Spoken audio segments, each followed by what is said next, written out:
Hello साथियों, स्वागत है आप सभी का ड्रीमपुर एग्जाम स्टडी प्लेटफॉर्म पर। साथियों, पिछले वीडियो में हमने देखा था मनोविज्ञान के बारे में। साथियों, मनोविज्ञान की एक प्रमुख शाखा है शिक्षा मनोविज्ञान।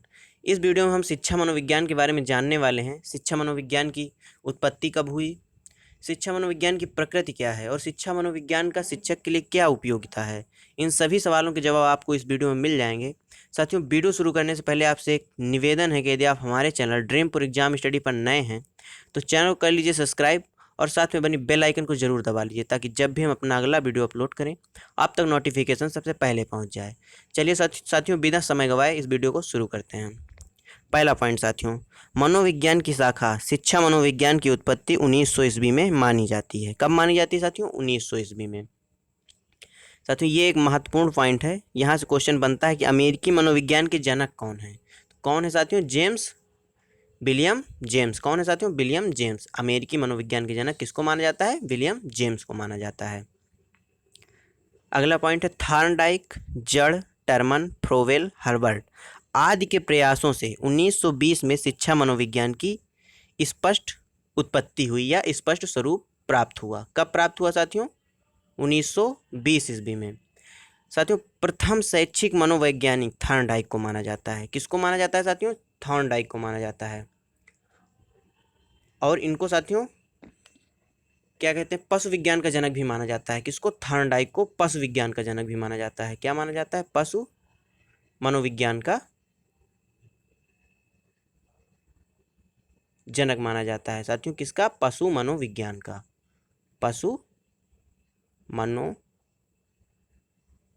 का जनक थॉर्नडाइक को माना जाता है। ये भी क्वेश्चन कई बार आ चुका है परीक्षाओं में कि बताइए निम्नलिखित में से बताइए कौन मनोवैज्ञानिक पशु मनोविज्ञान के जनक माने जाते हैं। तो कौन माने जाते हैं? थॉर्नडाइक।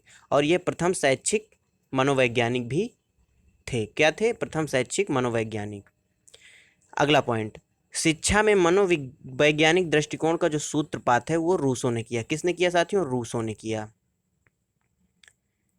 साथियों, रूसो की कहानी बहुत ही इंटरेस्टिंग है। यदि आप कहें तो हम रूसो पर एक वीडियो बना देंगे, आप हमें कमेंट बॉक्स में जरूर बता दीजिएगा।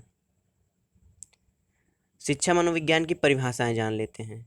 रूसो के अनुसार बालक एक पुस्तक के समान है जिसका अध्ययन प्रत्येक अध्यापक को करना चाहिए।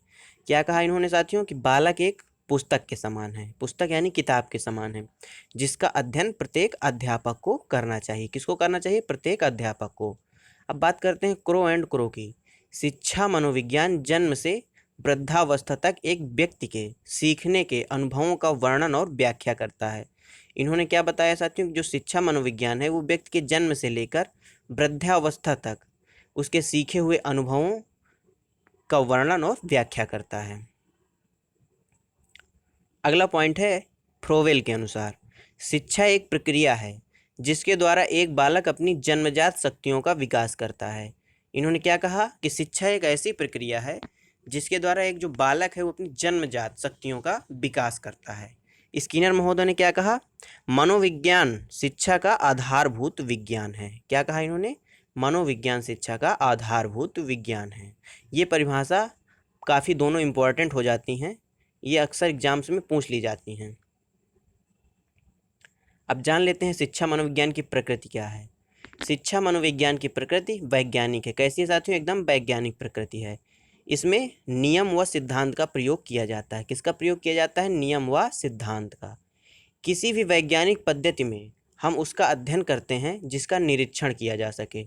अतः शिक्षा मनोविज्ञान व्यवहार का अध्ययन करता है जिसका निरीक्षण किया जा सकता है। जी साथियों, बिल्कुल हम किसी के भी व्यवहार का निरीक्षण कर सकते हैं। जैसे साथियों कोई व्यक्ति बहुत ही क्रोधी है तो हम उसके व्यवहार का निरीक्षण कर सकते हैं कि ये कब क्रोध कर रहा है, कब ये शांत है। उसके चेहरे से हम उसके चेहरे से यह निरीक्षण कर सकते हैं। तो उन्होंने इस पॉइंट में यही बताया गया है कि किसी भी वैज्ञानिक पद्धति में हम उसका अध्ययन करते हैं जिसका निरीक्षण किया जा सके। अतः शिक्षा मनोविज्ञान में व्यवहार का अध्ययन करता है जिसका निरीक्षण किया जा सकता है, यानी व्यवहार का निरीक्षण किया जा सकता है। अगला पॉइंट क्या कहता है? शिक्षा मनोविज्ञान व्यक्ति के व्यवहारात्मक पक्ष। कौन सा पक्ष साथियों? व्यवहारात्मक पक्ष का शैक्षणिक परिस्थितियों में अध्ययन करता है। कौन सी परिस्थितियों में? शैक्षणिक परिस्थितियों में। अगला पॉइंट कहता है शिक्षा मनोविज्ञान व्यक्ति के व्यवहार का वैज्ञानिक अध्ययन करता है। साथियों, एक तार्किक ढंग से व्यक्ति के व्यवहार का वैज्ञानिक अध्ययन कौन करता है? शिक्षा मनोविज्ञान। अगला पॉइंट है शिक्षा मनोविज्ञान एक सकारात्मक विज्ञान है। कैसा विज्ञान है? एक सकारात्मक विज्ञान है। इसमें नियम व सिद्धांत सार्वभौमिक हैं। साथियों, जो शिक्षा मनोविज्ञान के नियम व सिद्धांत हैं वो सार्वभौमिक हैं। सार्वभौमिक का अर्थ है संपूर्ण जगत में या संपूर्ण पृथ्वी पर मान्य हैं, ऐसे नियम हैं शिक्षा मनोविज्ञान के। इसके द्वारा भविष्यवाणी भी की जा सकती है। साथियों, शिक्षा मनोविज्ञान के द्वारा भविष्यवाणी भी की जा सकती है। कैसे?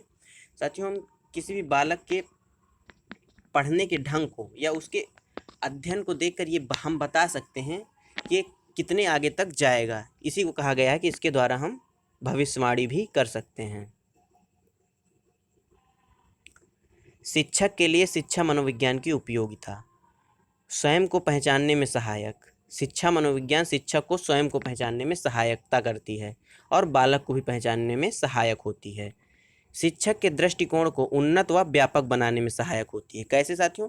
शिक्षक का जो दृष्टिकोण होता है उसको व्यापक बनाने में सहायक होती है। किसी भी प्रकार की कक्षा में शैक्षणिक प्रस्तुतियों को जागृत करने में सहायक होती है। किस में सहायक होती है साथियों? शैक्षिक प्रस्तुतियों को जागृत करने में। बालकों के प्रति सहानुभूति का भाव अपनाने में सहायक होती है। यानी शिक्षक के लिए किस तरह से सहायक होती है? बालकों के प्रति वह प्रेम व सहानुभूति का भाव अपनाए।